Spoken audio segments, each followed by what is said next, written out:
రాజ్యాంగ దినోత్సవాలు జరుపుకుంటున్నందుకు చాలా సంతోషంగా ఉంది. భారతదేశం ప్రపంచంలో అతిపెద్ద ప్రజాస్వామ్యం అవటానికి దానికి బేస్ ఏంటని అంటే మన రాజ్యాంగమే.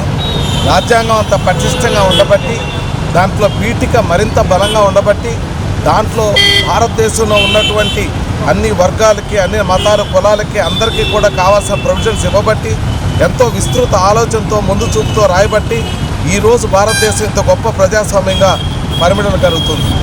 ఈ రోజున దాంట్లో ఎటువంటి మార్పు చేసినా కూడా మరలా ఈ భారతదేశం యొక్క విలువలన్నీ కోల్పోయి ప్రజాస్వామ్య విరుద్ధమైన పరిపాలన వచ్చే ప్రమాదం ఉంది.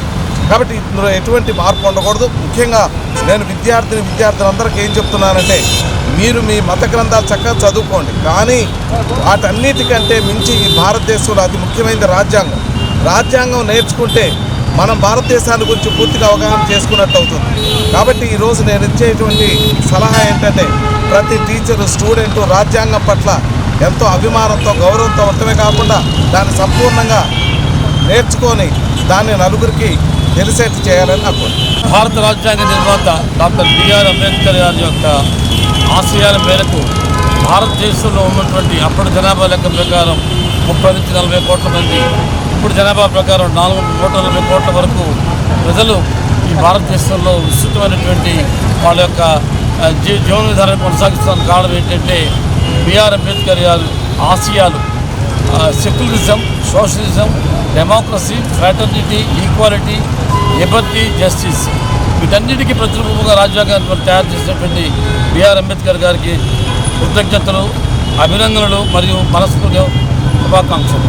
అలాగే ఆయన కోరుకున్నటువంటి విధానం, కోరుకున్నది ఏంటంటే ఈ యొక్క రిజర్వేషన్ విధానాన్ని కొనసాగించమని కోరాడు. అలాగే పేద బడుగు బలహీన వర్గాల వరకు అందరూ కూడాను ఈ యొక్క ఫలాలు అందాలని చెప్పాలని కోరుకున్నారు ఆయన.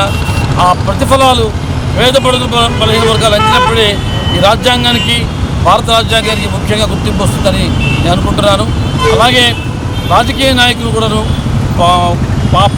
రాజకీయ పార్టీలు కూడాను అన్నిటికీ అతీతంగా సమానత్వాన్ని, స్వేచ్ఛని, న్యాయాన్ని అందించాలని నేను కోరుకుంటూ ఈరోజు ఈ యొక్క వేడుకలు, భారత రాజ్యాంగ యొక్క 75వ వేడుకలు ఇంత ఘనంగా జరుగుతుంటే భారతదేశంలో నిజంగా మనందరం కూడా స్వేచ్ఛావాయులు పీలుస్తున్నామంటే, మన భారత రాజ్యాంగంలో ఉన్నటువంటి ప్రియాంబుల్ కానీ, దాంట్లో ఉన్నటువంటి ప్రొవిజన్స్ కానీ ఇవన్నీ కూడా ఖచ్చితంగా మనందరం అనుభవిస్తున్నాం.